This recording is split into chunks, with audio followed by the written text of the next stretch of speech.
Welcome to Kaizen Time, part of the Blood, Sweat, and Business podcast, where we provide constant improvement to businesses through timely, actionable financial solutions.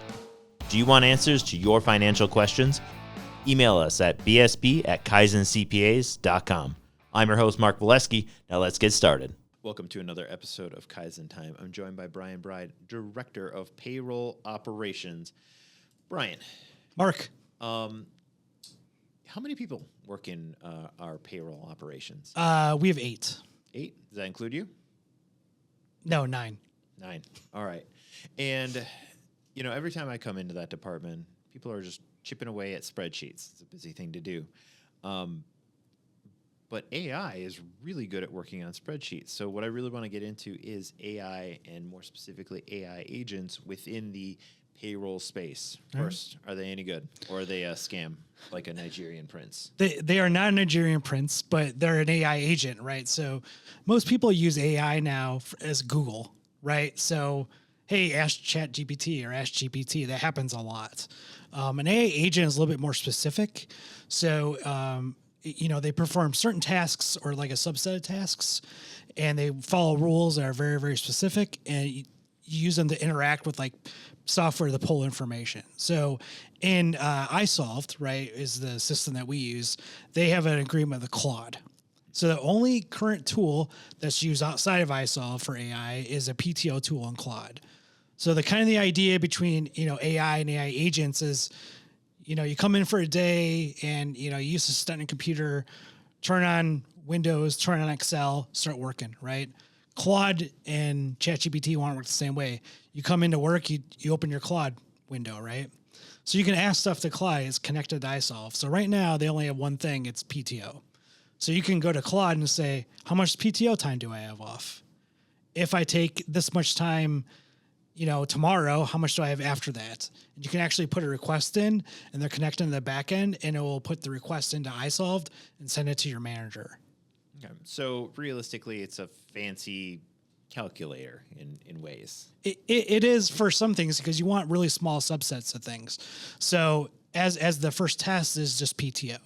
And I see it really expanding once people, kind of get the use of, hey, I can do PTO in it. Now can I run a payroll in it? Can I ask it payroll questions? Okay. So as it kind of builds, you build on it, right? It's like you just can't start on floor 100 of the enterprise, the Empire State Building got started at 1, right?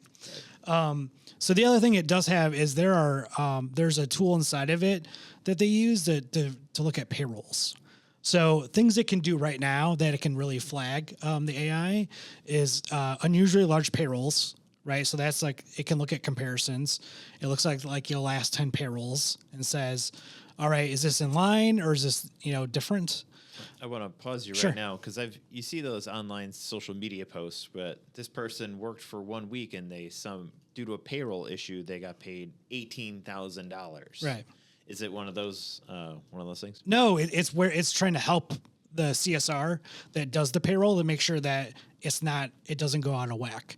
So it's like it looks for key errors, right? Maybe your time card got messed up and they imported it and they didn't review the thing. It's trying to surface information that you wouldn't see. It helps you like work inside the software than just like do it for you, right? It's not running the payroll for you. It's not, it's not saying, okay, you can process, everything's fine. It surfaces issues, right? So it can see like, hey, this payroll is 20% larger than last time, or this employee got paid 15% more than last time. Is that right? Maybe a commission sales force, right? And that makes sense. Maybe they're hourly and somebody put 400 hours instead of 40. So it helps check for things like that. So it's kind of just looking like, hey, this person usually makes $1,000 a week. For whatever reason, they're making double this week. Is this correct? Yes. Okay. Because CSR normally have to do that manually. Right. So now they'll bring up a summary from 1 week before and 1 week after, and they compare them to make sure they're kind of in range.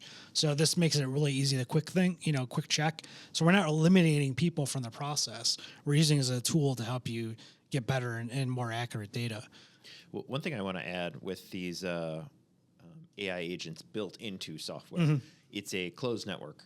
Yes. So the information that you are providing it stays with essentially you guys. Absolutely. With your team. Yeah. So not that you want, well, A perfect example is, hey, your competition can't say, hey, how much is are these people paying these people? How much are they charging them to get the insight on your competition? No, it's within a closed network. It's a safe space, as much as a safe space can be within an AI system. Right. And that's why you want to use things that are connected, like the Claude is a connector or MCP, right? So those are, you need to have credentials in order to access them. It's a secured environment. You don't want to be using the free version of GPT, right? So at Kaizen and YPDHCM, we have paid versions of these when we build tools so the data doesn't get trained, right? So iSolve's not using data from the internet to train their models, right? They're using the data from inside iSolved to train it in a secure environment that's not outside.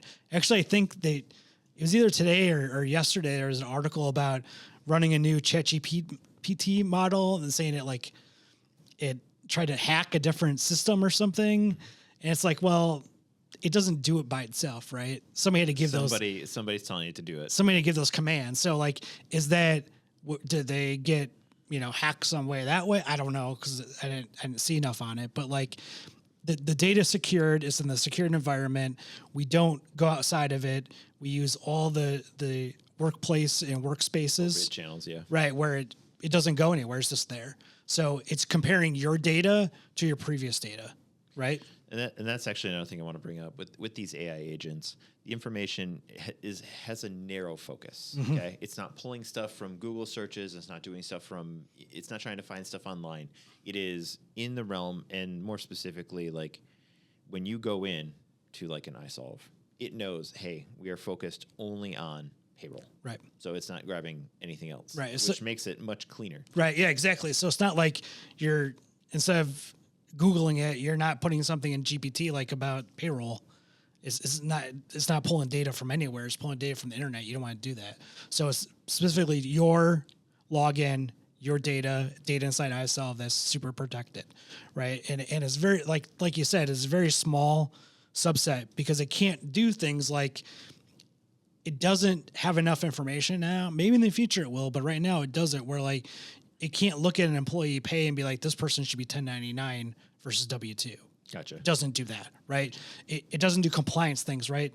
If you're a weekly payroll, it could say, well, you paid somebody 45 hours, some of these should be overtime. Mm-hmm. But if it's biweekly and you haven't fed it the information to know when the times are, it can't tell you these hours are overtime, these aren't. So some of the compliance things are still on YPD, HCM, and on the clients to double check to make sure everything's right. It just surfaces the data to help you focus, right? So instead of checking every payroll, it's going to say, hey, these ones are unusual. These are out of scope. Check these couple of checks. And it saves you time in the long run, right? Well, these AI agents, just like any AI, is using patterns and looking at previous data to figure out what it should be. And again, it's not able to do that with compliance, for example, because if the law just changed, well, it doesn't know. Right. Exactly. Or it may be able to look it up online if that AI is allowed to. But if it doesn't, it doesn't. It's still giving you the old information. Absolutely. And what is this new function called in iSolve? The payroll, so they have perfect payroll Okay. is what they call it. And that's the AI that looks at just your payroll data. Okay. And it looks at what you ran the last 10 times to surface what could be issues. Okay. Oh, hey, this hourly person makes about, $800 every 2 weeks. Now they got paid $1,600. What's going on? Okay. Right. So that's the one there. What other tools do they have that are, I guess, coming up? So coming up would be, maybe in the future, right? Overtime hours, right? So, hey, you're biweekly, but you're using a time card, and I can see that in this week you had 45 hours, but there's no overtime on the check, right? Missing deductions, things like that. So it could be like, hey, this person's had medical all the time. Did it change? Okay. Right. So it can find things that are different, but it can't tell you if that's right or wrong. Right. So in the future, you could have, hey, your benefits are tied into iSolved. Here are all the deduction amounts. They're enrolled in it, but it's not coming over. That's an issue. Right. Okay. Anything else that we're missing or we should really cover? So I think when you think about AI, there's a way to think about it that's a little different than what you hear, right? It's not really like software, right? It's a tool. So it's kind of like, remember old Microsoft, they had Clippy? Beloved Clippy. We love Clippy, right? Love So that like guy.